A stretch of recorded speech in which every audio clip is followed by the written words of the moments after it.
If you're an old-school gangster movie fan, then there's a good chance you've dreamed of being part of something bigger than yourself.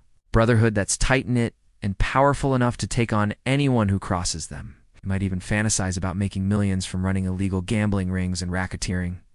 But if you live in the modern world, it turns out that your fantasies aren't quite as far-fetched as you might think. In recent years, China has seen the rise of a new type of mafia gang, rich kids with too much money and time on their hands.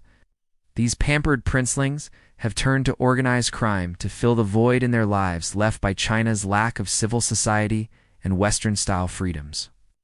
The result is a new generation of gangsters that are more sophisticated and tech-savvy than their predecessors. In fact, they are so connected that some of these young bloods have made it all the way to the top of the Chinese Communist Party. It's literally running the country from behind the scenes. To find out how this happened, here's the story of the princelings. China's New Age Mafia. China is a country full of contradictions. It's one of the fastest growing economies in the world, but also home to some of the greatest wealth disparity. And while corruption scandals regularly make headlines, the average citizen has little recourse against the government or big business. This creates a fertile breeding ground for organized crime. And over the past few decades, the country has seen its fair share of gangs. There are the triads, which traditionally run illegal gambling dens, nightclubs, and prostitution rings. Then you have the gangs that make their money by controlling the flow of narcotics into the country. But neither of these groups holds a candle to the New Age Mafia, the princelings. As the name implies, these are the children of high-ranking officials who use their family connections to get ahead. Unlike other gangsters who often come from poor or working-class backgrounds, the princelings were born with silver spoons in their mouths. In many cases, their fathers are party members and military generals. So when these princelings break the law, they rarely face any serious repercussions. In fact, in one well-known case, the son of a high-ranking official was arrested for running a casino. But instead of going to prison, he was given a noble title and a noble pension, allowing him to keep all his ill-gotten gains. It's no wonder that some people call this group China's untouchable generation. Despite their privileged upbringing, many of the princelings feel unfulfilled. They have access to every luxury good and material possession money can buy, but they're largely denied the freedoms most Westerners take for granted. China's one-child policy means that many of these princelings are only children who grow up with massive amounts of attention lavished on them.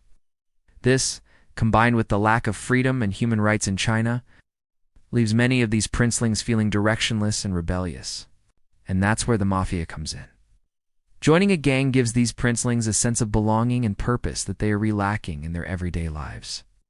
For many of them, it's the closest thing to a fraternity or social club that exists in China. But the attraction isn't just limited to the younger generation. Even some of China's most powerful officials have been known to dabble in organized crime.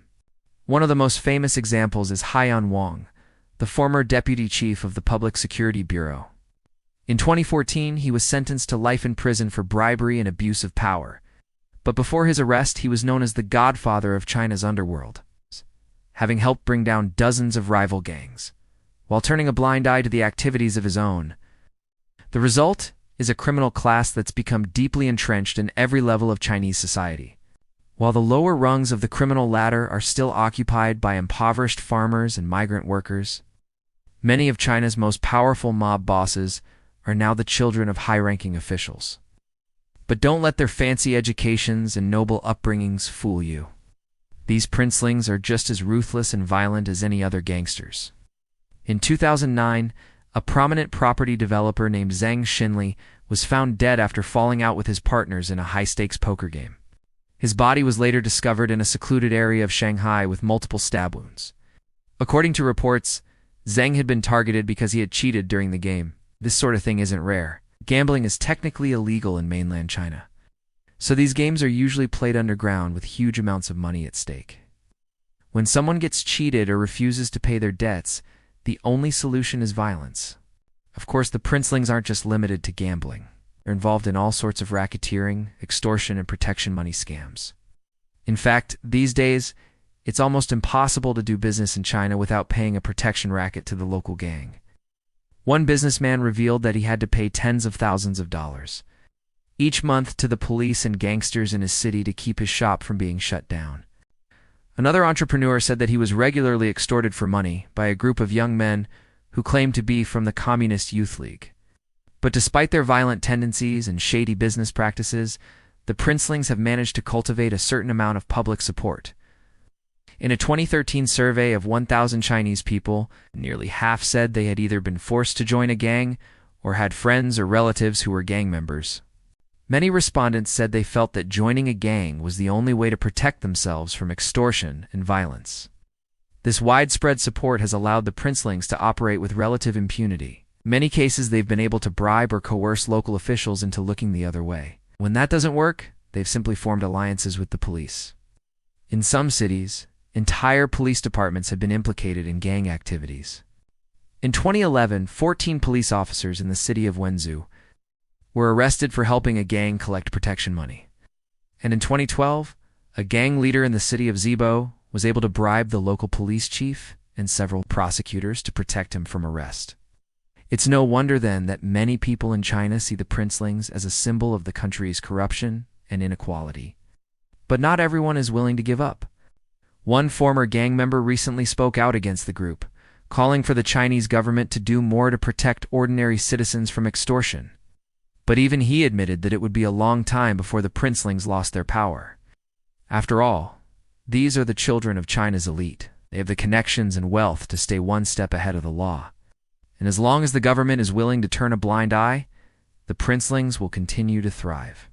As far as we can tell, they're currently running things in China. The question is, what will happen when the government finally decides to crack down? If you enjoyed this video, check out another one we did about the Japanese Yakuza.